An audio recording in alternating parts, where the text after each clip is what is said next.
What can I share about the deceased? There is nothing to indicate that this woman was the target of any law enforcement investigation or activity. This woman was in her car, and it appears then blocking the street because of the presence of federal law enforcement, which is obviously something that has been happening not just in Minneapolis, but around the country. She appears to be a middle-aged white woman. Chief, just about a month ago, you said these unplanned and questionable tactics by federal agents would result in someone being killed at a press conference right here. Do you consider today's tactics in line with that, or do you just have a generic response to the fact that somebody is now dead? The question is that I had previously made several statements about being concerned about the tactics being employed. I am obviously very concerned that I have been told that a woman who was sitting in her car blocking the street and not the target of any enforcement activity is now deceased. However, I do not know, to be clear, I do not know the exact circumstances of the shooting, but I would tell you in any professional law enforcement agency in the country, I think they would tell you it's obviously very concerning whenever there's a shooting into a vehicle of someone who's not armed. But it also is something that is possible. At times, it is justified. But it is very concerning, and it's something that most law enforcement agencies in the country train very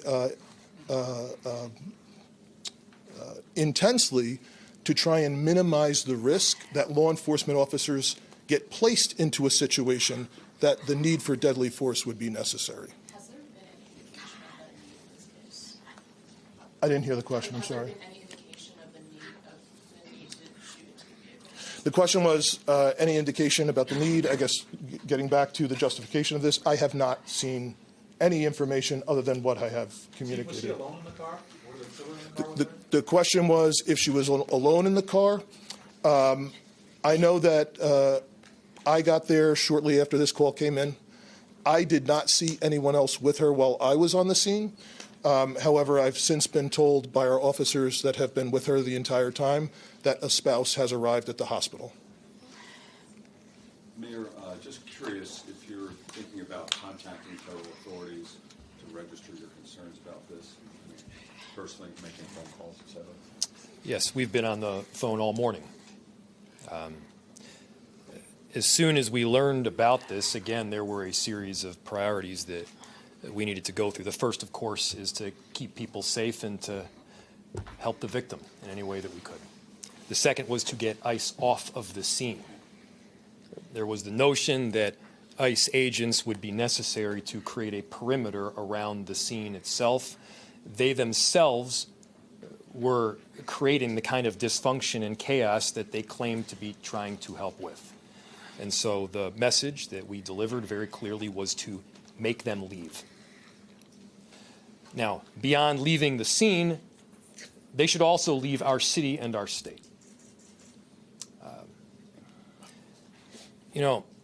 We do work, our chief does work, our sheriff does work every single day to keep people safe in our city and in our state.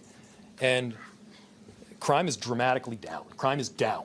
It continues to trend down. They are doing the hard work of investigating, of arresting perpetrators of violent crime. What this federal administration is doing right now is not about creating safety. Do not let them tell you that what they are doing is about creating safety. It is not. It is having the opposite impact. We need to be clear-eyed about the work that is moving forward, and they need to leave Minneapolis.